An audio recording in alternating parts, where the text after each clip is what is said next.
Okay, here we are recording. This is our history class, and we are February 22nd. We're going to talk about some of the things that this class has done for us, and we'll talk a little bit about the classes in the fall that I'm offering, and then we'll go into our discussion on this westward expansion. And so if you can take a couple of minutes right now and just think about some of the things that this class has done for you, and not just the easy little answers that are on the surface. I want you to dig deep inside of you. And what has it done? It could even include discipline that it's taught you, or something that doesn't have to do with history, but something that maybe has helped you do because you have to do it, or some of those kinds of things that are deep and meaningful. So let's see, it's 8:36, about 8:39 I'll start and bring us back and to take a piece of paper and pencil and write a few things, deep things that this class has done for you. Okay.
Okay, about 30 more seconds, and then we'll come back on.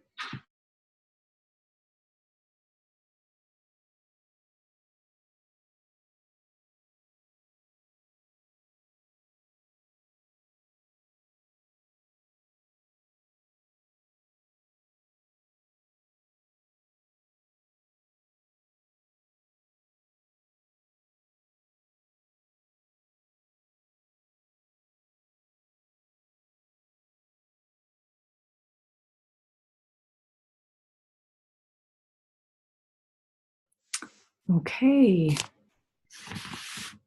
let's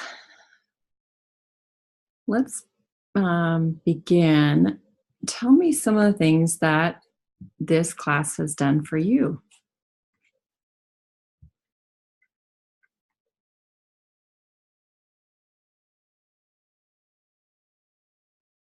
Lily, thank you for being so willing to start. It's really helped me learn how to talk better and use better words because of how people used to speak. And I think that it was kind of fancier than how we speak now. It's also helped me learn how to make better decisions from history. Okay, this didn't work out, divorced, so it probably wouldn't work out in my own home. And it's also helped me be informed and have better faith in the church. Wow, I love those. Yeah. Articulate better, make better decisions. What was your last one? Be informed and have more faith in the church. Be informed and have more faith in the church. Love that. Good. Yeah. What else? Who else would like to share now? Hannah, what have you learned? Then we'll go to Lucy. How to respond better to questions. Okay. Good. Anything else that this class has helped you do, Hannah?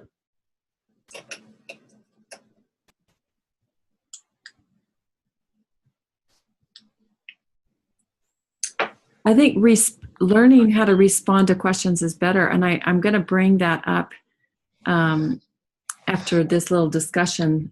It's all about education, is learning to respond better to questions. So that I love that. Lucy, let's go. So this class has helped me to think, I guess, like a little bit more deeply. I guess it's also articulating, but my thought process is changing. So I make better decisions and things. And also in the actual class itself, then I'm able to talk to people and not be embarrassed to show my feelings and my thoughts.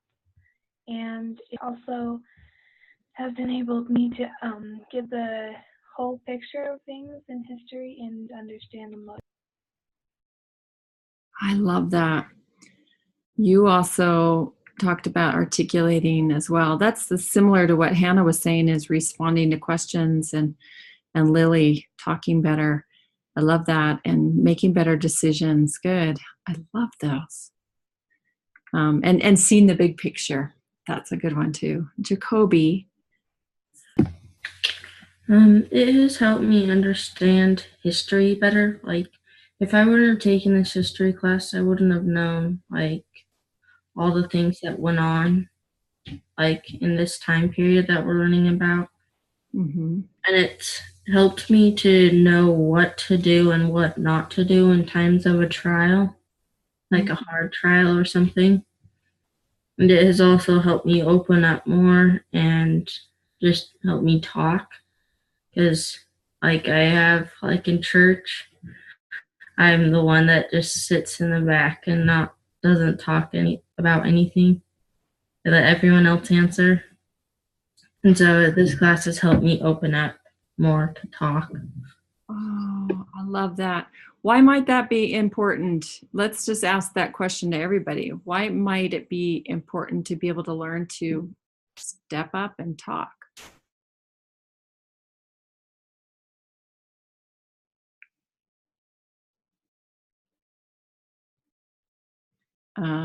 Hold on. Yes, Lily. Well, when I have to give a talk in sacrament or when I bear my testimony, it's very spiritual, and I feel a different connection than just when I'm listening. And so talking, you can really express how you feel. And even when I'm bearing my testimony, sometimes I'm like, oh, that's a different feeling. But it's really helpful just to kind of explore what you do feel and what your testimony is. And you can mostly do that by talking. Yeah, that's good. Love that. Okay. I also meant to say that we'll do a little discussion on the first half of Uncle Tom's Cabin today as well, because this is our first month to talk about him, or that book anyway. Okay. So Hannah said something that made me tell you that we'll talk a little bit about responding better to questions. And the whole point of education comes from the Latin meaning of this word, ex ducere. Okay, so ex duce. I spelled that wrong. Ducere. Hold on. Okay, ex ducere.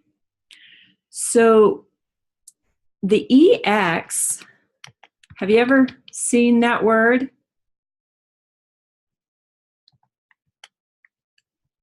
Exit. Yeah, exit has that part of that Latin word that means, to go out. Here you are on the freeway and you're taking exit 3 because you want to go out of the freeway. If you are in a room and let's say you're at church and you're in this chapel, in order to go to Sunday school, you need to exit out of the chapel to go into another room. So X means what? Do you think? Means out. Means out.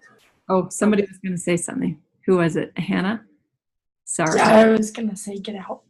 Yeah. So X means out. So, and ducere means to draw forth. Okay. So many years ago, the word educate came out of ex ducere. They dropped the X and just kept the E, and then educate is, go ahead, Hannah. Like thinking outside the box. Ooh, that's good.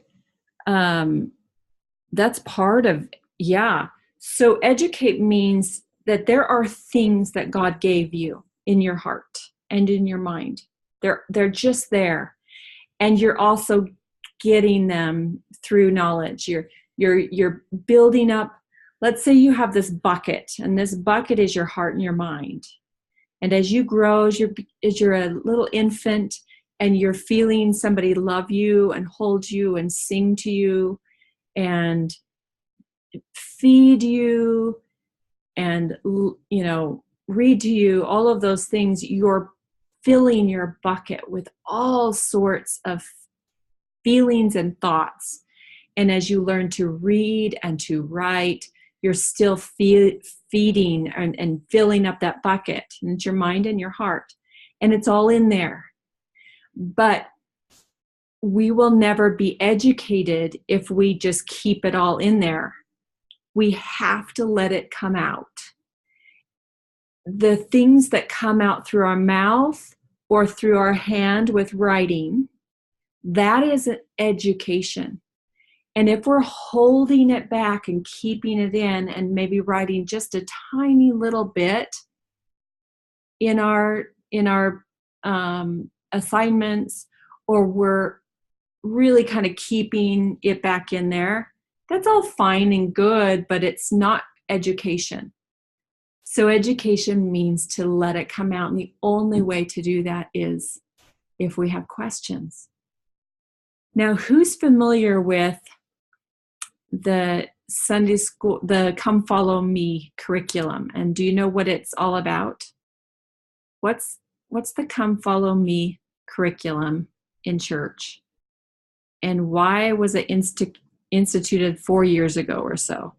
Okay, let's see Lucy first and then Jacoby. And I know you'll probably be saying some of the same things, but it's good to get a little different angle or a nuance from each of you. So, Lucy.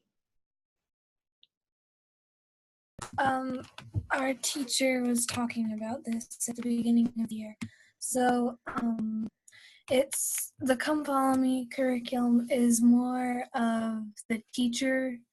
It used to be like just a set lesson, but now the teacher gets to choose what they want to say and what they feel impressed to, I guess, to teach. And so, and it's also more, it's also like asking a lot of questions and but inviting the students to say what they think also. And so it's just not just learning and taking notes and not being able to just listening, but it's more personal, I guess. I like that. More personal and asking lots of questions, and the teacher gets to choose. Sounds like the spirit is kind of involved there, huh? Jacoby, what else comes to your mind when you think of the Come Follow Me curriculum? I feel like with the Come Follow Me curriculum, I feel like my mates teacher, she'll read off the lesson choices for the whole month, and she'll let us all choose one lesson. And so when she does that, I feel like then it's something more personalized for us, and like then we can do like, do you get what I'm saying? I can't think of the words. Because you choose it, it's more personal for you. Yeah. Yeah, it's because you have decided, you've let something come out, you've chosen something, right? So you've let it come out. Now there is much more learning that's going to go on. Much more. Yes, I love that. Lily. I was just gonna say the same thing. Like, I know that it really helps me because I feel like a lot of time my teacher has promptings on what I need to hear or on what my peers need to hear, and it really like touches me, and I want to share it with other people, and I want to share it with my mom because it's so inspiring, and I feel like my teacher does that every week. So, yeah. That's another element, that because the teacher is choosing a lesson through prayer, the teacher is praying to get some inspiration, receiving that inspiration, and there's so much more personal attachment and what's the word, commitment to learning, that the Spirit's going to whisper things that need to be going on, and it's a wonderful thing. Well, that's true education, is when there's so many choices and seeking for the Spirit and letting things come out because of questions and because of discussion. That is true education, and the Lord is enlightening our minds for these latter days to be able to teach the correct way. Now, the way that we used to teach, and that we still kind of sometimes do, is it's like we've got this big fire hose.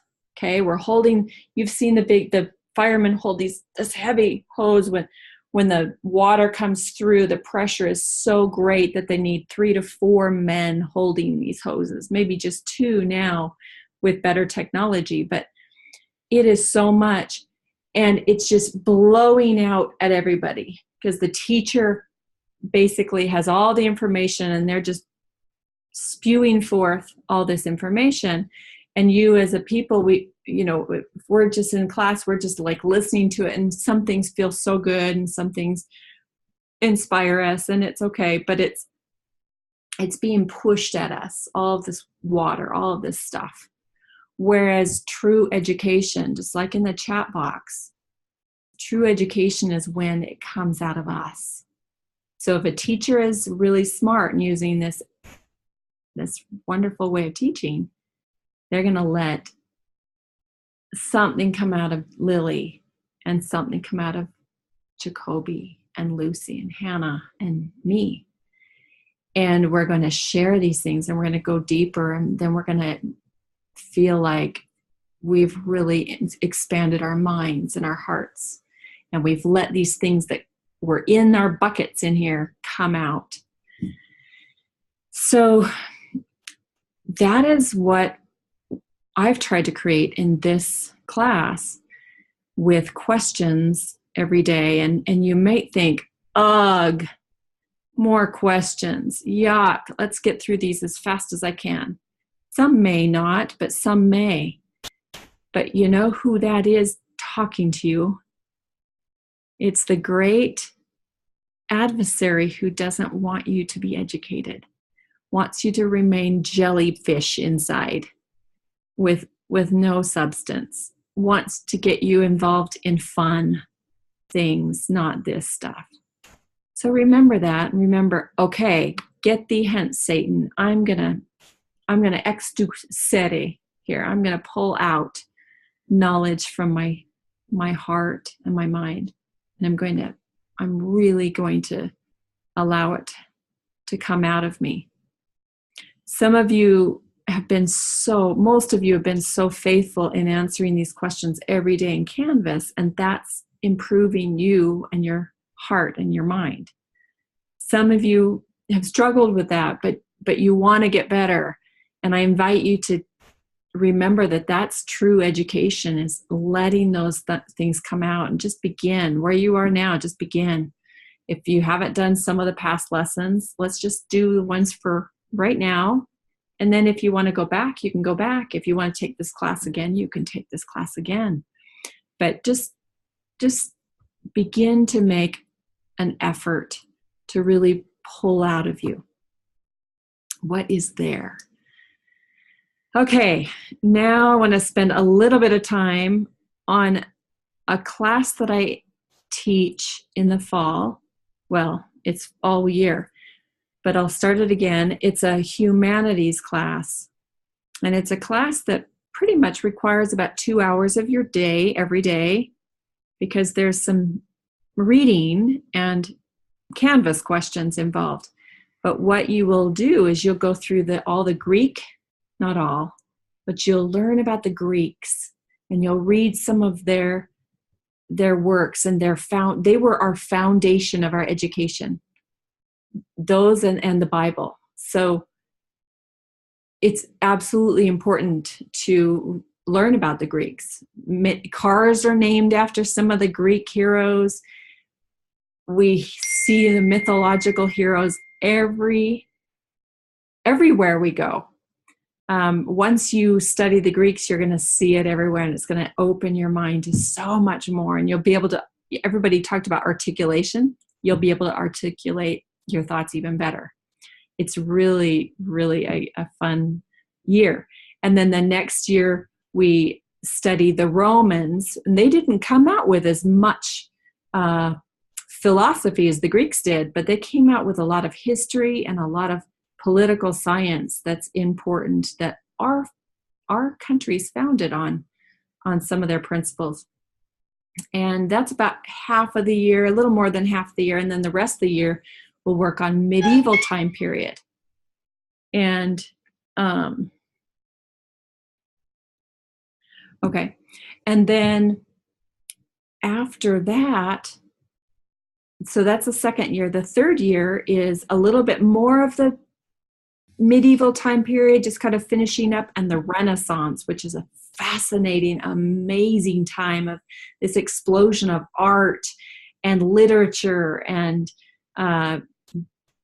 people kind of leaving these dark ages and coming out and shining their lights. And it's a wonderful year. And then after that, we go into the early modern time period, which is the Enlightenment and some of the more modern thought, and why our country might be declining in their morals, and some of those kinds of things, and some political philosophy of how our political leaders thought and brought us to where we are now. So all of this gives us a foundation of everything that we deal with today. And it's a wonderful class. We meet once a week and meet for about an hour and a half, and we discuss all these things. But most of the time you just commit to reading and writing for a couple hours every day. I know that sounds like a lot, but it builds up. Oh, Hannah, I forgot we have an 11 o'clock dentist appointment. Yikes. Okay, just got a little reminder. So don't let that 2 hours really make you crazy. I will talk with you. If you have any questions or concerns about that, you want to do it, but you don't know about the time commitment, will you please contact me? But that's basically what we'll do, and it'll take you all through your high school years, and it'll give you a credit in history, in philosophy, and in history, philosophy, and literature. So you're getting basically 3 classes in one class. So if you were in high school, you would still have to take those classes, but it would be 3 hours every day. Do you see what I'm saying? So this is a 2-hour commitment every day, and it's worth it. If you're being paid by a school that's helping to pay for your education, you can use this class for 2 to 3 different class periods. So it's very helpful that way. And it's not like you're missing out on some of those wonderful history classes. So anyway, that's something for you to think about. And I may also teach this class again if you have any younger siblings that are interested in it. I don't know if I'm going to do that. Sometimes I teach too many things and get too busy. So I just have to figure that out. But for sure, I'm going on with the humanities because that's the high school credit, and everybody needs to have those credits for high school. So if you have any concerns or you want to talk to me with your mom, make an appointment, and we'll have a little session sometime in the next few months. So, okay, now that took 6 minutes, and I'm sorry about that. Let's start with, since we only have about a half an hour left, let's go to Uncle Tom's Cabin, and we're taking 2 months to discuss this. So if you have only read a little bit, that's still okay. You still have a whole month to read all the rest. We will have our discussion right before spring break in March. That'll be the end of that book. So how many of you were able to read some, and I'm not going to say half, but some in Uncle Tom's Cabin? Okay, Jacoby and Lily and Lucy. I saw Hannah. I saw you were reading it. Why isn't your hand raised? Because I only got through the preface. Oh, okay. But Mom, I read it a little bit ago for Sword. Okay.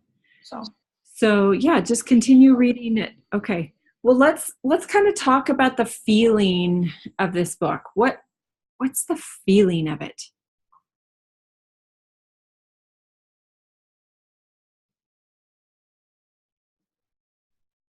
Lucy.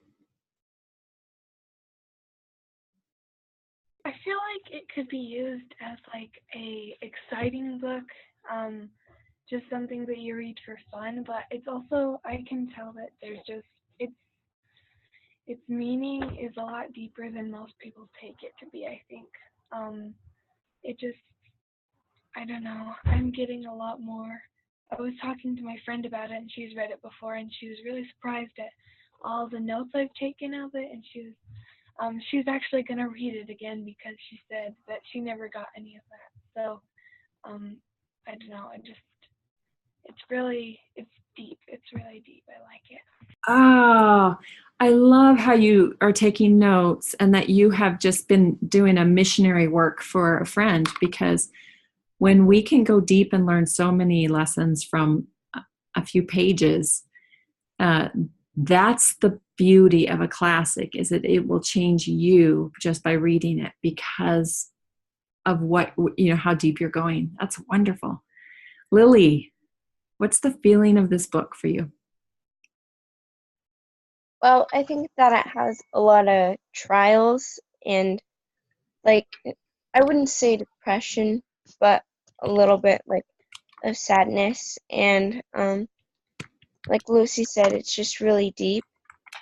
And so I think that it was really, because I haven't really read something like this before, and so it was kind of fun to read something like this and read about somebody else's trials and stuff like that. Cool. Yeah. Normally we do just pick up the books that are pretty easy to read, that don't go so deep. And so, yeah, this book is a new experience in that way. Good. Any other thoughts that come when you think of what's the feel of this book? Jacoby. I think that some parts of it that I've read, but it's just really sad. Like, why would Mr. Shelby sell one of the Eliza's son? And I just feel like that was just so sad. Like, I feel like some of it is really sad about this book. Yes, it just tears your heart out and you feel for these people. Yes. I'm glad you brought that up. It's giving you experiences you normally would not have. Jacoby, your mom would never do that. You live in a very loving home. Of course, it's not perfect. Nobody's home is perfect. We all have our mistakes, but you live in a real sheltered life. All of us do. And to be able to go on a journey and see how other people live is sad. But because you have read this about Mr. Shelby selling Eliza's little boy, because you have read this, how is it going to help you see other people when they're having struggles? And that is directed to you, Jacoby, if you want to answer. How will it help you just because you've been able to see what happens? Jacoby. I think that I could share this part in the book about her trial, and share it with whoever needs it. And it could help them not feel like that they're not the only ones that have something like that going on. Yeah, good. Hannah, you've read it before. What's the feel of this book for you? What does it feel like as you read it? That like we're so blessed that we don't live in a world like that right now. Well, some are in a state. Yo puedo escuchar mi misa. Oh, I'll turn it down. She said she can hear herself. Do you want to just close your door real quickly? Yes, you said something powerful. Okay, now I forgot it because we talked about your voice. You have gained knowledge about a time period and a state of being that is enriching your life. Yes, love that. Okay, so as we now have kind of gotten that out and see the feelings and what it's done for you, what are some of the themes, and I'm going to put them up here in the chat. What are some of the themes of this book? Do you know what I mean when I say themes? Does anybody know, by raise of hand, if you know what I mean, and kind of tell me what that might be? A theme? Yeah, Lily, I mean. Like different ideas of the book. Ideas of the book, yeah. Ideas of the book. Good. Yeah, subjects or ideas, whatever, yeah. Okay, so let's talk about some of the themes that we find. And I want everybody just to start putting it in the chat box, typing them in just as fast as you can, what themes might be in there. And let's take a couple of minutes.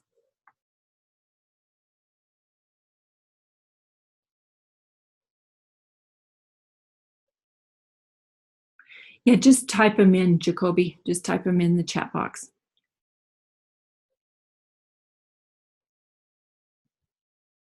Yeah, okay. Definitely. Slavery, yes, excellent.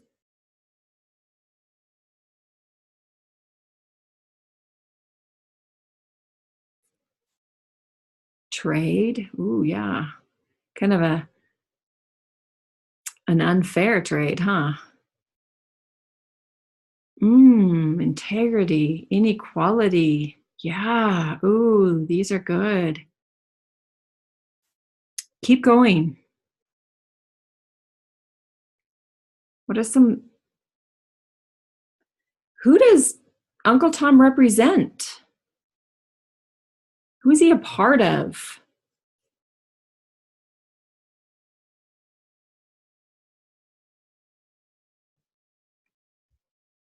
What is his foundation?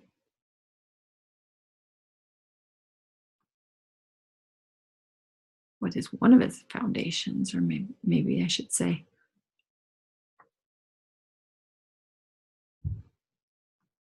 Keep going.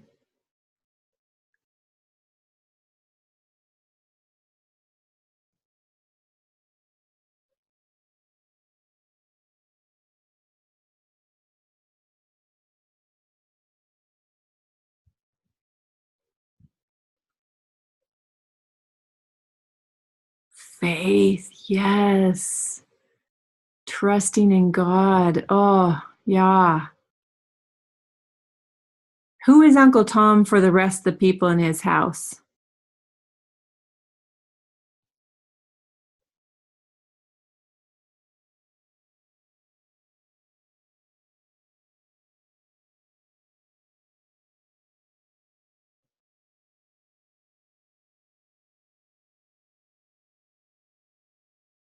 Leader. Oh, good. Yeah. What kind of a leader is he?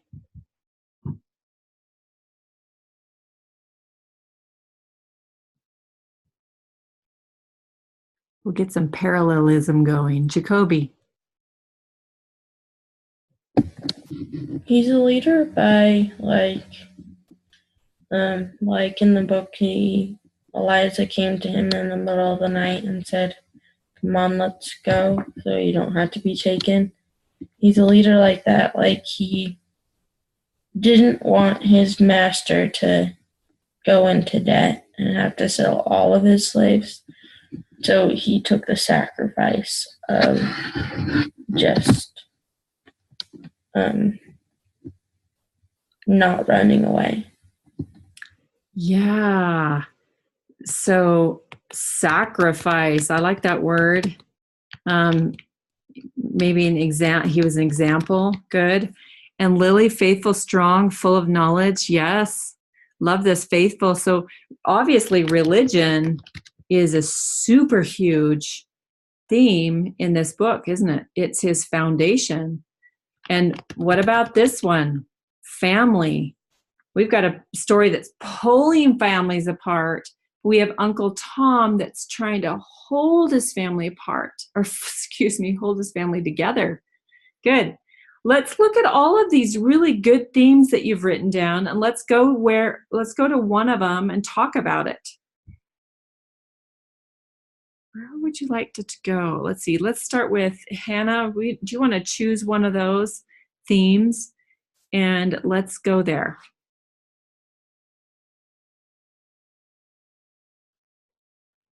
Which one should we talk about? Sacrifice. Sacrifice. That was good. That was Jacoby's. I like that. In what ways did we do we learn about sacrifice in that book? There's many, many, many ways. Who's sacrificing who and who's sacrificing themselves? What's going on?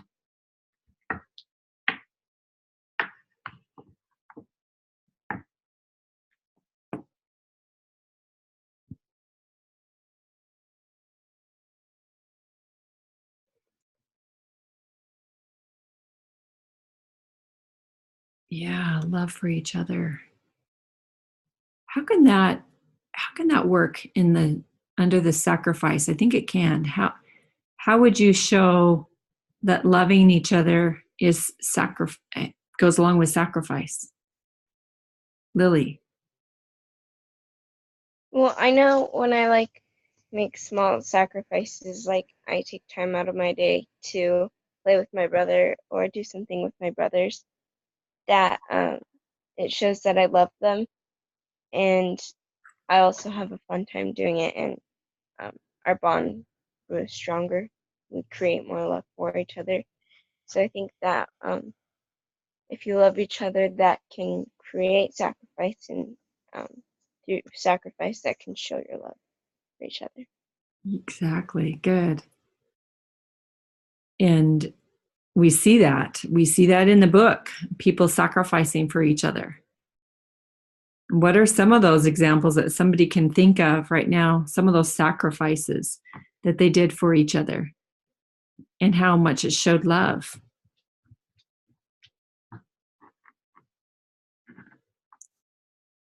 Ringo.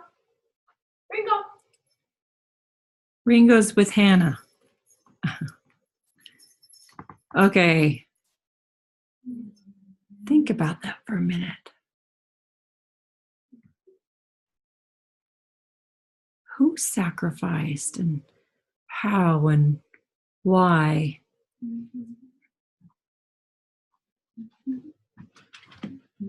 Lucy.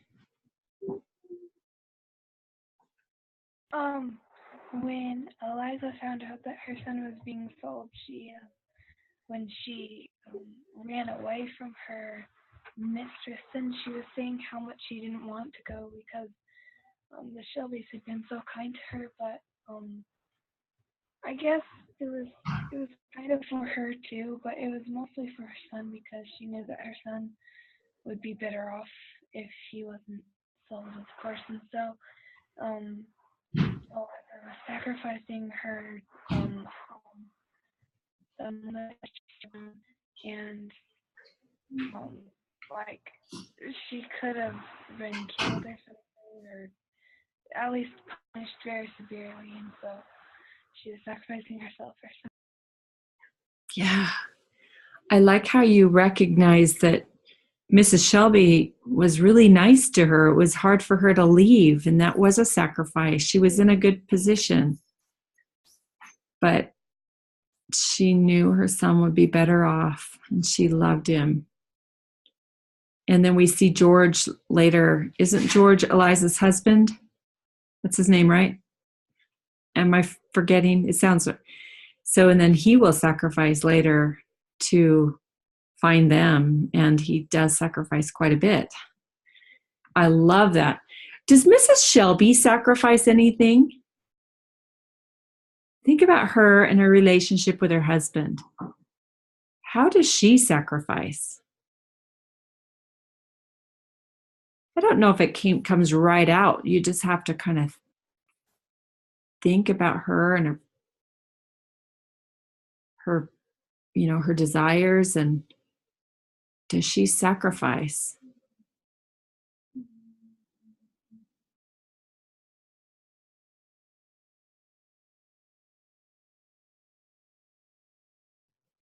What does she think of slavery?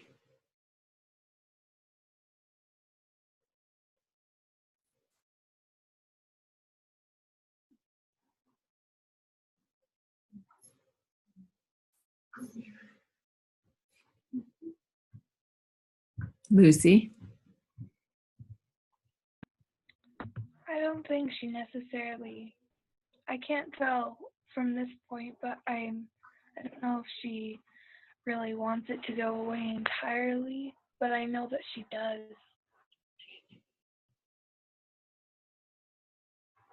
She doesn't think that definitely not beating her slaves, or just she treats her slaves a lot more like servants, and she's very kind to them. And she kind of like raised most of her slaves as from the time that they were children. And she's just a really kind person, and she's not afraid to tell her husband what she thinks is right, and even though he doesn't agree with her, then I really like their relationship because they're able to talk with each other about their differing views. Yeah. And I don't think it was real common to be real kind to your slaves. And so she sacrificed the appearance of,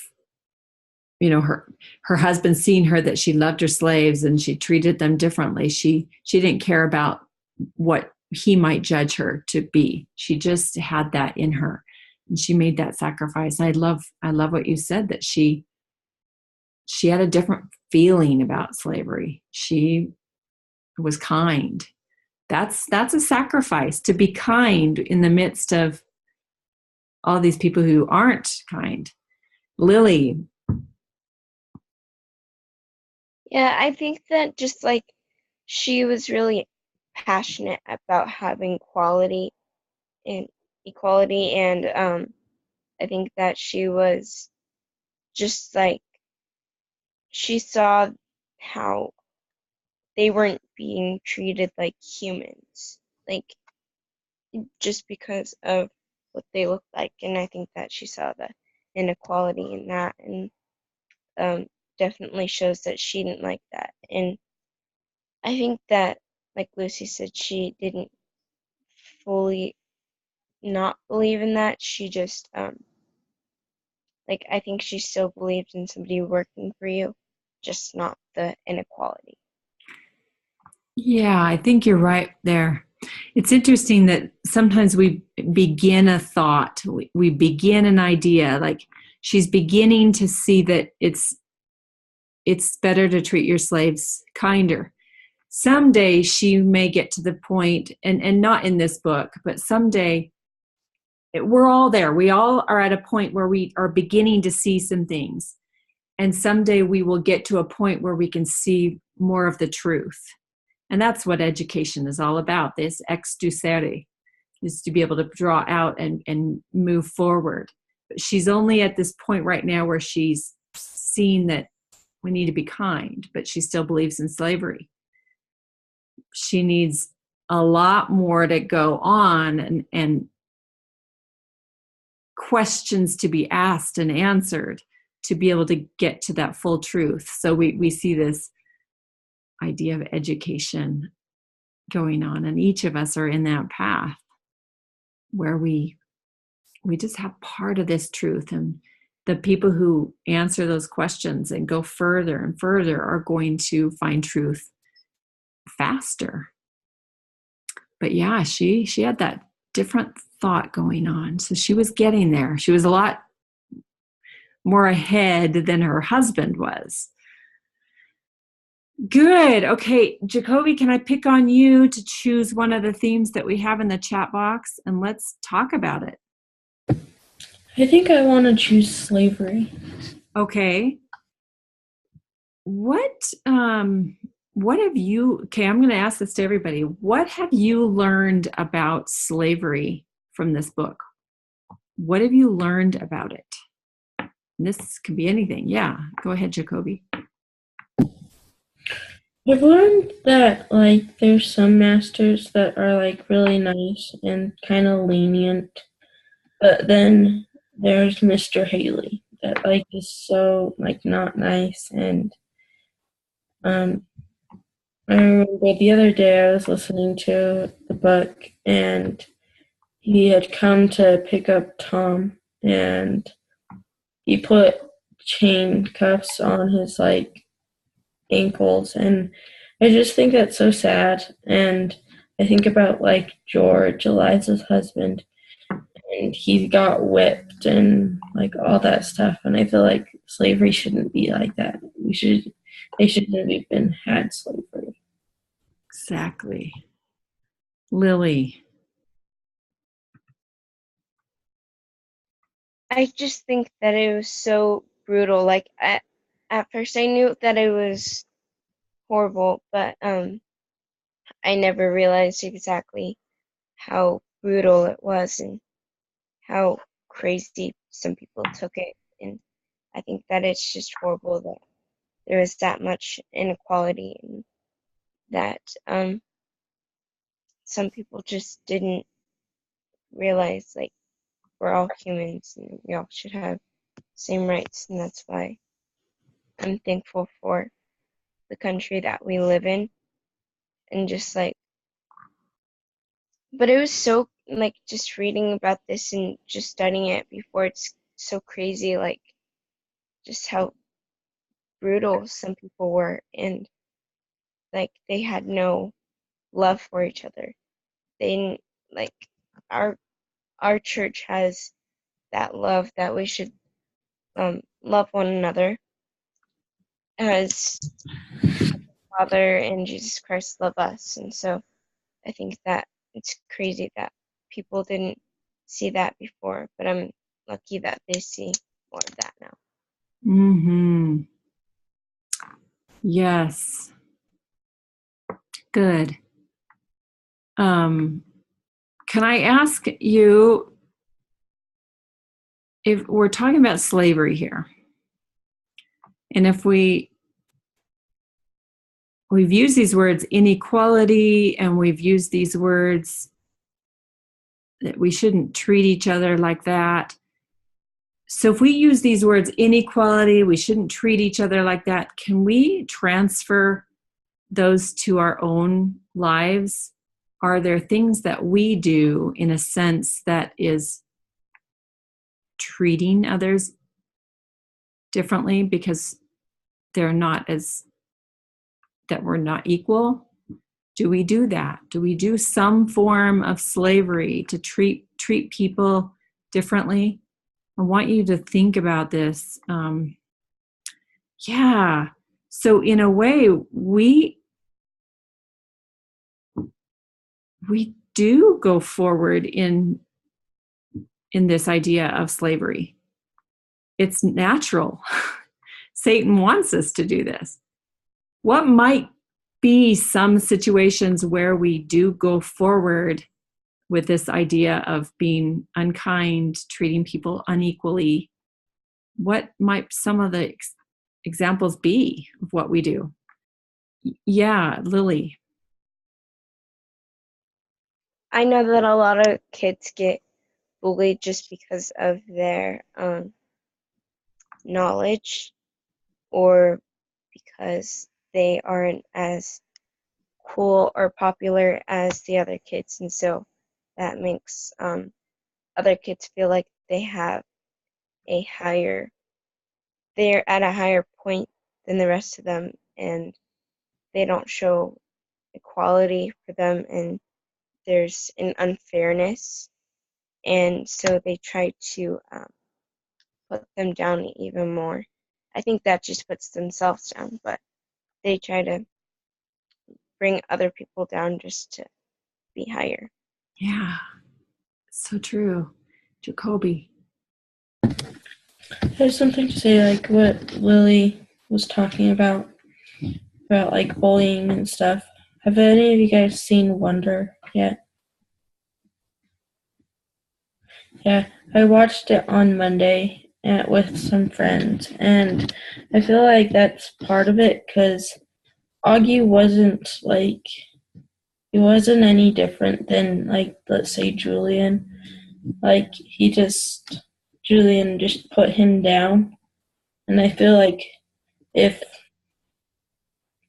he's putting others down, then it just, like, maybe makes him feel a little bit better about himself. Like, there's something in that kid that I'm better at, and I feel like that's part of it. Yes, that is going into slavery. Had we ever thought about something like that? it's a natural tendency. So yes, well, these themes are going to continue, and I don't know if any of you read to the end, but there's a man named Legree that you're going to be exposed to, and it will be a very fascinating lesson to see how Legree helps Uncle Tom build his testimony. Not in the way you think that we build their testimony, but interesting. But all these themes are going to continue, and we're going to be able to expand our hearts and our minds through this book and change and see some of the things that we do, each one of us do, that puts people in a inequality state, a state of inequality, or we put people down in a sense. And let this book help to change us as we go forward. We didn't talk about lesson 18, but let's keep going. This westward expansion is exciting, and it's what brought all of our family members to this side of the United States. So let's keep learning. In the future, we're going to be learning some things about Joseph Smith. That this some of you have been with me. He really puts down the Mormon Church, but I still want you to watch this. I want you to watch it with your moms, if you can, so that you can have a discussion. And I'm not sure if it's next week or the next week, but it's pretty soon. And anyway, just be mindful of those kinds of things. We're heading in some really interesting modern history here. Lily, yeah. I was just going to give one more example because I know that in dance, I'm judged all the time. So judges obviously are looking for something, but a lot of times there's judges that are unfair because they only like girls with a certain figure or with a certain look, or that are only good at a certain style. And so I think that a lot of times it's because people are only comfortable with one thing, and they're not comfortable with the other. And so I think in dance there's a lot of inequality, but at the same time, other judges are really open. And so. Absolutely. That gives you a greater insight to judgments. Of course, being judged in a competition isn't painful as somebody judging you like Julian and the others did for Augie, right? That's good. Okay, so we'll finish this class and continue on with this book, Uncle Tom's Cabin. Read a little every day. I don't know if it needs to be maybe 20 pages every day. I don't know where you are, but just kind of think that maybe there's 20 good days to read. That doesn't count for the Saturdays and Sundays, just to have a break on the weekends. But if you think there's maybe 20 more days to read, divide up how many pages you have left and divide it by 20, and it'll tell you how many pages to read every day. And let's continue on with that. All right. Have a good day. Thank you. And again, talk to me with your mom if you're interested in this humanities class in the fall, because I'd love to answer any of your questions. All right. Okay. Have a good day. Bye-bye.